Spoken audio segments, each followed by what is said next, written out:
Adani group અત્યારે ચર્ચાના, આરોપોના અને શંકાના ઘેરામાં ઘેરાયેલું છે. ચારે કોરથી સવાલો ઉઠી રહ્યા છે. હજુ થોડા દિવસો અગાઉ અદાણી ગ્રુપની સફળતાના બણગા ફૂંકાતા હતા. ગૌતમ અદાણીની સંપત્તિ દિવસે ના વધે તેટલી રાતે વધતી હતી. રોકાણકારોમાં અદાણીના શેર ખરીદવા માટે પડાપડી થતી હતી. પરંતુ જાન્યુઆરીના છેલ્લા સપ્તાહે અમેરિકાની રિસર્ચ એજન્સીએ લગાવેલા આરોપો બાદ ચિત્ર બદલાઈ ગયું છે અને અદાણી ગ્રુપ પર પસ્તાળ પડી છે. પ્રતિષ્ઠાની સીડી સડસડાટ ચડી ગયેલા અદાણીની શાખ પર અત્યારે તો ડાઘ લાગી ગયો છે. આરોપો હજુ સાબિત નથી થયા, પરંતુ રોકાણકારોના મનમાં શંકાના કીડાએ પારનું બાંધી લીધું છે અને આ આશંકાનો કીડો રોજે રોજ મોટો થઈ રહ્યો છે. અદાણીના શેરથી લઈને બોન્ડના 12 વાગી ગયા છે. રોકાણકારોને રડવાનો વારો આવ્યો છે. અદાણી ગ્રુપની માર્કેટ કેપ $100 બિલિયન ઘટી ગઈ છે અને વિશ્વના ધનિકોની યાદીમાં બીજા ક્રમે આવતા ગૌતમ અદાણી 22મા ક્રમે પહોંચી ગયા છે. અદાણી બ્રાન્ડ માટે ગર્વની લાગણી અનુભવી રહેલા ભારતીયો અને ખાસ તો ગુજરાતી રોકાણકારો છેતરાઈ ગયાની લાગણી અનુભવવા લાગ્યા. ગ્રુપની ફ્લેગશિપ કંપની અદાણી એન્ટરપ્રાઇઝિસનો શેર 50%થી વધુ તૂટ્યો છે. તેના બોન્ડને કોલેટરલ તરીકે સ્વીકારવાની બેંકો ના પાડવા લાગી છે. રિઝર્વ બેંકે ભારતની બેંકો પાસેથી અદાણીને કેટલી લોન આપી તેની વિગતો મંગાવી છે. એનએસસીએ અદાણી ગ્રુપની 3 કંપનીને એડિશનલ સર્વેલન્સ મેઝર ફ્રેમવર્ક હેઠળ મૂકી છે. અદાણી ગ્રુપે હિમાચલ પ્રદેશમાં બંધ કરેલા 2 સિમેન્ટ પ્લાન્ટનો વિવાદ પણ વકર્યો છે. પ્લાન્ટ બંધ થવાથી બેકાર બનેલા કર્મચારીઓ તેમજ ટ્રક ચાલકો સાથે 50 દિવસથી ચાલી રહેલા સમાધાનના પ્રયાસ નિષ્ફળ નીવડ્યા. હવે ટ્રક ઓપરેટર યુનિયને 4 ફેબ્રુઆરીએ હિમાચલ પ્રદેશના રસ્તા ચક્કાજામ કરવાનો નિર્ણય લીધો. તો બાંગ્લાદેશ સરકારે અદાણી પાવર પાસેથી 25 વર્ષ માટે વીજળી ખરીદવાનો કરાર કર્યો છે, પણ હવે તેણે આ કરારમાં ફેરફાર કરવાની માંગણી કરી છે. અદાણીનો બાંગ્લાદેશનો પ્રોજેક્ટ ખૂબ મોંઘો અને અતિ જોખમી હોવાના અહેવાલો પણ મળ્યા. અદાણી ગ્રુપમાં આગળ શું થશે તેના પર સૌની મીટ મંડાયેલી છે અને એક રોકાણકાર તરીકે તમારે સાવધાન થઈ જવાની જરૂર છે. અદાણીએ 20,000 કરોડ રૂપિયાનો ભારતનો ત્રીજો સૌથી મોટો એફપીઓ પણ રદ કરી લીધો છે. સંપૂર્ણ ભરાયેલો એફપીઓ રદ કરવા પાછળ અદાણીને કઈ મજબૂરી નડી હશે? ચાલો સમજીએ.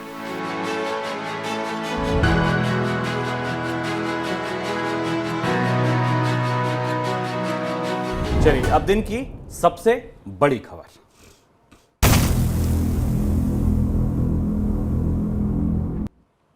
अदानी समूह के लिए मुश्किलें लगातार बढ़ती जा रही हैं. अमेरिकी research firm company hidden work की रिपोर्ट के बाद 6 कारोबारी दिनों में अदानी ग्रुप की कंपनियों की मार्केट वैल्यू $100 अरब घट गई. $100 अरब घट गई. घरेलू और अंतर्राष्ट्रीय मोर्चे पर अदानी ग्रुप को लेकर खराब खबरों का दौर थमता नहीं दिख रहा है. ताजा घटनाक्रम सुनिए. फ्लैगशिप कंपनी अदानी एंटरप्राइजेस को अमेरिका के डाउ जोन्स सस्टेनेबिलिटी इंडेक्स से हटाने का फैसला किया गया. 7 फरवरी को कंपनी इस इंडेक्स से बाहर हो लेगी. घरेलू स्तर पर भी शेयर एक्सचेंजों ने अदानी समूह की कई कंपनियों के लिए इंट्राडे ट्रेडिंग के लिए 100% मार्जिन वसूलने का निर्देश दिया है. मार्जिन वसूलने का निर्देश आप ऐसे समझिए कि अगर आप शेयर बाजार में ट्रेड करते हैं तो आपसे एक मार्जिन वैल्यू ले ली जाती है कि ठीक है, अगर आप 1,000 रुपये से ट्रेडिंग करते हैं तो 10 टाइम्स लिमिट दे दी, आप 10,000 रुपये से ट्रेडिंग कर सकते हैं किसी भी शेयर में. लेकिन कहा गया कि भाई अगर आपको अदानी के शेयर खरीदने हैं या बेचने हैं तो जितने रुपए हैं पूरे देने होंगे, क्योंकि वॉलेटिलिटी बहुत ज़्यादा है, उतार चढ़ाव बहुत ज़्यादा है. सर, पहला सवाल मेरा डाउ वाले इंडेक्स को लेकर. ये इंडेक्स क्या है और इससे बाहर क्यों किया गया अदानी एंटरप्राइजेस को? ये चौंकाने वाली खबर थी. अडानी समूह के लिए आज सुबह से 3-4 चुनौतीपूर्ण और नकारात्मक खबरें आई और बाजार में आज हमने अडानी समूह के अडानी एंटरप्राइज के स्टॉक को दोपहर तक, जब हम इसको रिकॉर्ड कर रहे हैं, तब तक कई बार लोअर सर्किट तक जाते देखा, ट्रेडिंग को रुकते हुए देखा और सारे अडानी समूह के सारे स्टॉक जबरदस्त गिरावट के साथ ट्रेड कर रहे हैं और तेज गिरावट है और काफ़ी अडानी एंटरप्राइज का शेयर तो बुरी तरह टूटा है. और उस हिसाब से अगर आप देखें ना शुभम, तो एफपीओ वापस लेने का फैसला सही था, क्योंकि अगर एफपीओ होने के बाद भी ये स्थिति होती अडानी समूह की साख को और ज़्यादा बड़ा धक्का लगता. लेकिन साख को झटका लगना, धक्का लगना और चुनौती जारी है और जिसका असर हमें बाजार में दिखाई पड़ा. जो प्रमुख फैसले हैं उन पर आज चर्चा करेंगे, लेकिन सबसे महत्वपूर्ण फैसला आया सुबह डाउ जोन्स सस्टेनेबिलिटी इंडेक्स के तौर पर। डाउ जोन्स ही इंडेक्स बनाता है जिसमें दुनिया की करीब 2500 बड़ी कंपनियां, बिगेस्ट कंपनियां हैं, जो 2500 बिगेस्ट कंपनियों की करीब 10% ऐसी बड़ी कंपनियां हैं जो S&P global broad market index का हिस्सा हैं। इस हिस्से इसमें उन कंपनियों को शामिल किया जाता है जिनमें निवेश करने वाले प्राइवेट वेल्थ फंड या मैनेजर्स ये देखते हैं कि कंपनियों का कामकाज में, गवर्नेंस में पारदर्शिता है, ये पर्यावरण के प्रति संवेदनशील हैं और ये अपने कामकाज को बेहतर ढंग से ट्रांसपेरेंटली करती हैं। अडानी समूह की कंपनी इसका हिस्सा थी, लेकिन डाउ जोन्स ने हिडेनबर्ग की रिपोर्ट के बाद इससे बाहर कर दिया है और ये संकेत दिया जाता है, ये संकेत दिया जाता है इस इंडेक्स में शामिल करके कि इस कंपनी पर आप भरोसा कर सकते हैं।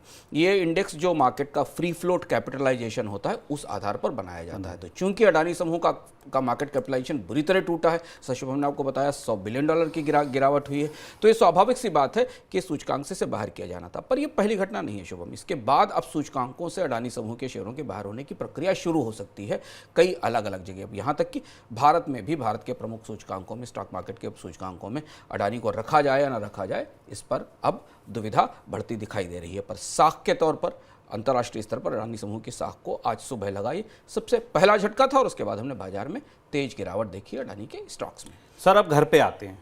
अपने देश में भी जो इंडेक्स है नेशनल स्टॉक एक्सचेंज, उस पर 2 शेयरों पर आज वायदा बाजार में ट्रेडिंग रोक दी गई और बाकी शेयरों को अडानी समूह के ASM में डाल दिया गया। क्यों डाला गया, इसका क्या मतलब है? एडिशनल सर्विलेंस मैकेनिज्म ऐसा मैकेनिज्म होता है जिसमें कि किसी स्टॉक में ट्रेडिंग के बदले अगर कोई करना चाहता है तो उसे 100% मार्जिन की गारंटी देने पड़ती है और इससे इस प्रक्रिया के तहत रेगुलेटर उस स्टॉक में एक सीमा से अधिक सट्टेबाजी रोकने की कोशिश करते हैं या उसमें तेज उतार चढ़ाव रोकने की कोशिश करते हैं। और उससे एक्सट्रीम तो ये हुआ कि F&O सेगमेंट में एक दिन के लिए 2 स्टॉक्स रोक भी दिए गए, प्रतिबंधित भी कर दिए गए, बंद कर दिए गए।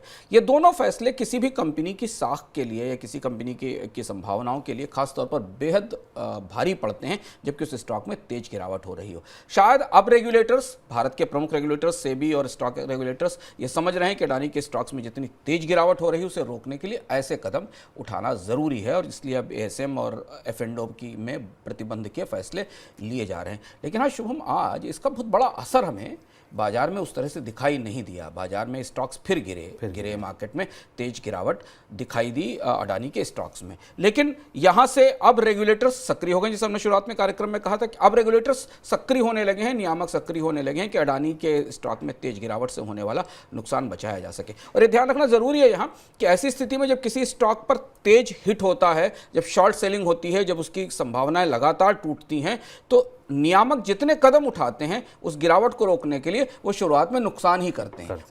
उनसे बाजार का सेंटीमेंट और कमजोर और खराब होता है और इसलिए ये बड़ा हिट था जो दूसरी बड़ी चुनौती अडानी समूह को आज सुबह बाजार में देखने को मिली। शेयरों का हाल आज भी बुरा था। अडानी ट्रांसमिशन का शेयर 10% के लोअर सर्किट पर फंसा है। अडानी एंटरप्राइजेज अभी 15% की गिरावट के साथ कारोबार कर रहा है जब हम ये शो रिकॉर्ड कर रहे हैं। इससे पहले दिन के कारोबार में 1017 रुपए का निचला स्तर छुआ। सोचिए, 4189 रुपए का हाई बनाने वाले शेयर ने 1017 रुपए का निचला स्तर छुआ। अडानी ट्रांसमिशन 10% नीचे लोअर सर्किट पे है। Adani total gas 5% lower circuit. सारे स्टॉक्स के हाल समूह के बुरे हैं। ये हुई शेयर बाजार की बात। अब आपको ले चलते हैं बॉन्ड बाजार में। बॉन्ड बाजार की स्थिति भी बहुत ज़्यादा अच्छी नहीं है, बल्कि कहिए तो और ज़्यादा खराब है। क्रेडिट स्विस और सिटी ग्रुप की तरफ से अडानी ग्रुप के बॉन्ड खरीद बंद किए जाने के बाद ग्रुप की तरफ से जारी होने वाले बॉन्ड की यील्ड रिकॉर्ड स्तर पर पहुंच गई। यील्ड मतलब जो आप ब्याज देते हैं, कह लीजिए इंटरेस्ट देते हैं बॉन्ड खरीदने वाले व्यक्ति को, तय होता है, कोई रिस्क नहीं होता। अडानी पोर्ट की तरफ से ग्लोबल मार्केट में जारी किए गए कुछ बॉन्ड की यील्ड तो 30% तक पहुंच गई। सोचिए, कंपनी को 30% पर कर्ज उठाना पड़ रहा है। ज़्यादा यील्ड देने वाले अधिकतर बॉन्ड छोटी अवधि के हैं। क्रेडिट स्विस ने बुधवार को और सिटी ग्रुप ने गुरुवार को अडानी ग्रुप के बॉन्ड खरीदने बंद कर दिए थे। सर कहते हैं कि शेयर बाजार को जो इशारा करता है वो बॉन्ड बाजार करता है। बॉन्ड बाजार में कितनी मुश्किलें दिख रही हैं अडानी समूह के लिए, इसे और गहराई से समझना जरूरी है। आज इसलिए हम आपसे शेयर बाजार की कहानी और हाल तो आपके पास नियमित आ रहा है, स्टॉक मार्केट में गिरावट हो रही है, पर अडानी समूह के बॉन्ड मार्केट में या बॉन्ड बाजार में बॉन्ड को लेकर कुछ बेहद चुनौतीपूर्ण चल रहा है और वो जो चल रहा है उसका असर हमें स्टॉक मार्केट पर भी दिखाई दे रहा है और अडानी समूह की साख पर भी दिखाई दे रहा है। पहली चीज जिस बॉन्ड का जिक्र किया शुभम ने, वो अडानी का ग्रीन एनर्जी बॉन्ड था, अडानी ग्रीन का ग्रीन एनर्जी बॉन्ड था जो $750 मिलियन का बॉन्ड था। इसका कूपन रेट यानी इंटरेस्ट रेट 4.375 था। 30% की यील्ड इसके ऊपर हो गई है। इस बॉन्ड को 2024 में मैच्योर होना था। इसके अलावा भी अडानी समूह के बाकी जितने भी बॉन्ड अलग अलग लिस्टेड हैं उन सारे बॉन्ड्स की स्थिति बुरी तरह टूटी हुई है। उनकी बॉन्ड यील्ड्स 10% 15% के ऊपर पहुंची हुई, और बॉन्ड के पर यील्ड बढ़ने का मतलब है कि निवेशकों का भरोसा इन बॉन्ड्स पर डगमगा रहा है। और दूसरी तरफ बैंकों ने इन सिटी ग्रुप ने और क्रेडिट स्विस ने कोलेट्रल के तौर पर इन्हें स्वीकार करने से इनकार कर दिया। अडानी अडानी पोर्ट्स का बॉन्ड जो स्पेशल इकोनॉमिक जोन्स का बॉन्ड है उसकी 30% ग्लोबल सेकेंडरी मार्केट में यील्ड चल रही है, जो कि 4.96% के कूपन रेट के ऊपर आया था। और ये यील्ड जंक बॉन्ड यील्ड से भी ऊपर है, बहुत ऊपर है। 9% की जंक बॉन्ड यील्ड है, उससे ऊपर है। ये परिस्थिति में एक और महत्वपूर्ण बात यहाँ समझना हमारे लिए ज़रूरी है कि अडानी समूह के बॉन्ड्स की जब लिस्ट देखते हैं शुभम, तो सारे के सारे bond short term maturity bonds थे। यानी जो पिछले 3-4 साल में जितने बड़े निवेश किए गए थे अडानी समूह की तरफ से, जो कैपेक्स के कार्यक्रम बनाए गए थे, जहाँ जहाँ निवेश किया गया था, उन सब के लिए 2 तरह से कर्ज की व्यवस्था की गई थी। एक कर्ज की व्यवस्था की गई थी बैंकों के जरिए और दूसरी कर्ज की व्यवस्था की गई थी बॉन्ड मार्केट के जरिए, क्योंकि सारे बॉन्ड शॉर्ट टर्म यील्ड के बॉन्ड्स हैं, शॉर्ट टर्म मैच्योरिटी के बॉन्ड्स हैं, और उन पर बड़ा दबाव दिखाई दे रहा है। हालांकि अडानी समूह ने अपने एक बॉन्ड का पेमेंट टाइम से किया है अमेरिका में साख को बेहतर करने के लिए, लेकिन बॉन्ड बाजार पर करीब से नज़र रखनी होगी, क्योंकि अब वहाँ से आने वाली चुनौती ज़्यादा बड़ी हो जाएगी। शेयर बाजार का तो किस्सा लगभग अब ढलान की तरफ बढ़ रहा है और शेयर बाजार में रिकवरी में लंबा समय लगेगा।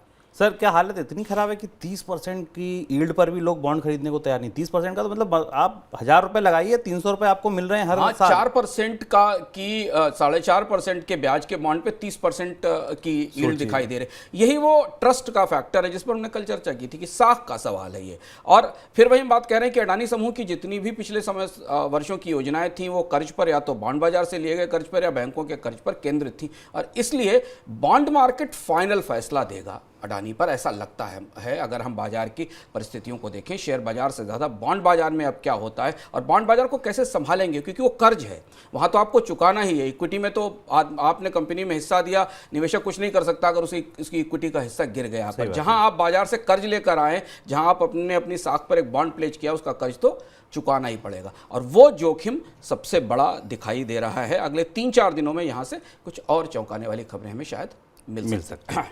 चलिए, आपने अमेरिका की बात सुन ली, आपने भारत की बात सुन ली, अब चलिए बांग्लादेश ने अदानी पावर के साथ बिजली खरीद के लिए हुए करार में बदलाव की मांग की है। बांग्लादेश की तरफ से बिजली की खरीद के लिए तय किए गए भाव को कम किए जाने की मांग की जा रही है। ये करार 2018 में हुआ था। बांग्लादेश ने अदानी पावर से बिजली खरीदने के लिए करार किया था। उस करार के तहत अदानी पावर झारखंड के गोड्डा पावर प्लांट से बांग्लादेश को बिजली सप्लाई कर रहा है। सर, क्या दिक्कत है, क्या मांग की जा रही है, क्यों कम कर रहा है? ये एक और नया घटनाक्रम खुला, और इस घटनाक्रम के साथ हमें ये भी समझने की कोशिश मिली कि क्या सरकार अडानी समूह के साथ खड़ी होगी इस पूरे मामले में कि नहीं।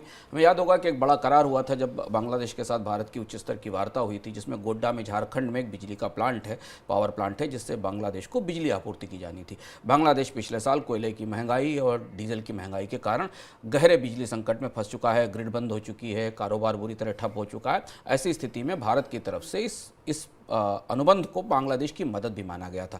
यहाँ ये अनुबंध केवल अडानी समूह और बांग्लादेश की सरकार के बीच नहीं, बल्कि भारत सरकार भी इसमें शामिल थी। बांग्लादेश का यह कहना है कि वो इस पूरी डील को दोबारा वर्कआउट करना चाहता है, क्योंकि अडानी समूह ने जिस रेट पर बिजली देने का वादा किया है, जो अनुबंध किया है, वो $400 पर मीट्रिक टन का कोयले का रेट है, जबकि कोयले का रेट अब $250 पर मीट्रिक टन पर, और बांग्लादेश इस पूरी डील को रिवर्क करना चाहता है। ये सवाल कल सरकार के पास तक पहुंचा। विदेश मंत्रालय के प्रवक्ता से प्रश्न पूछा गया और उन्होंने इशारा किया कि सरकार इसमें कहीं शामिल नहीं है। अब ये इस डील का क्या होगा? अगर सरकार अपनी तरफ से इस रेट की गारंटी नहीं देती तो बांग्लादेश देश के साथ अडानी समूह के गोड्डा पावर प्लांट की डील रद्द होगी, क्योंकि बांग्लादेश ने स्पष्ट रूप से रेट कम करने के लिए कहा, या अडानी समूह बिजली की दरें कम करेगा। ये बेहद महत्वपूर्ण घटनाक्रम है, विकसित होता घटनाक्रम है, जिसे हम करीब से देख रहे हैं। आगे इसकी घटनाक्रम में पता चलेगा। सरकार की तरफ से कम सरकार, विदेश मंत्रालय के प्रवक्ता ने तो फिलहाल इससे अपनी दूरी, फिर हैंडल कैसे करेगी सरकार? दूरी बना, अगर सरकार ने दूरी बना ली है और बांग्लादेश की सरकार अगर अडानी समूह इस रेट पर बिजली आपूर्ति करने को तैयार नहीं होता, तो फिर डील तो रद्द हो ही जाएगी। ये भी एक मुश्किल है, मतलब चौतरफा मुश्किलों में घिरे अदानी। सर, आखिरी इस हफ्ते का ये मनी सेंट्रल है, अगली मुलाकात होगी सोमवार एक चीज और मैं इसमें जोड़ दूं कि अडानी समूह को लेकर जो चर्चाएं, उनमें 2-3 और महत्वपूर्ण घटनाक्रम हुए। एक महत्वपूर्ण घटनाक्रम जिसे आप लगातार ये समझने की कोशिश कर रहे हैं, हम भी समझने की कोशिश कर रहे हैं कि भारत के नियामक खुलकर सामने क्यों नहीं आ रहे हैं। भारत के नियामकों ने अभी तक कुछ नहीं किया। रिजर्व बैंक ने कल जरूर बैंकों से अडानी समूह में उनके निवेश के एक्सपोजर की बात मानी, की बात पूछी है। भारत के स्टॉक एक्सचेंजेस बाजार में गिरावट और उतार चढ़ाव रोकने के लिए दखल कर रहे हैं। इक्रा ने अपनी एक ताजी अलार्म वार्निंग जारी की अडानी समूह को लेकर, जो महत्वपूर्ण है और जो हमारे लिए जानना जरूरी है। इक्रा ने जो अडानी समूह का पोर्टफोलियो रेट किया है, यानी जिसकी रेटिंग की है, उससे सिटी ग्रुप और क्रेडिट सुई के फैसले के बाद वाच की लिस्ट में डाल दिया है उस पोर्टफोलियो को। और उसमें इक्रा ने क्यों डाला है, हमने आपसे शायद अपने मनी सेंट्रल के अडानी समूह की चर्चाओं में लगातार कहा था कि रेटिंग एजेंसियां करीब से इसे देख रही हैं। इक्रा का कहना यह है कि कंपनी के जो डेट फंडेड प्रोग्राम है, कैपेक्स प्रोग्राम है, जो बड़ा पूंजी निवेश कंपनी कर्ज के जरिए करने जा रही है। ध्यान रखिएगा, अडानी समूह का ज़्यादातर निवेश कर्ज से फंडेड है। जो कंपनी कर्ज के जरिए नए कार्यक्रम करने जा रही है, वो आने वाले समय में चुनौती बन सकती है। और चुनौती इसलिए बन सकते हैं कि हमने बॉन्ड बाजार का हाल आपको बताया, जहां से एक जगह से कर्ज आता है वहां बॉन्ड यील्ड्स ऊपर जा चुकी हैं। दूसरी तरफ बैंक अब नया कर्ज देंगे अडानी समूह को। ऐसी परिस्थिति में भारतीय बैंक भी, क्योंकि उनके शेयरों की जो पिटाई हो रही है अडानी के साथ बाजार में, वो भी हमें दिखाई दे रही है।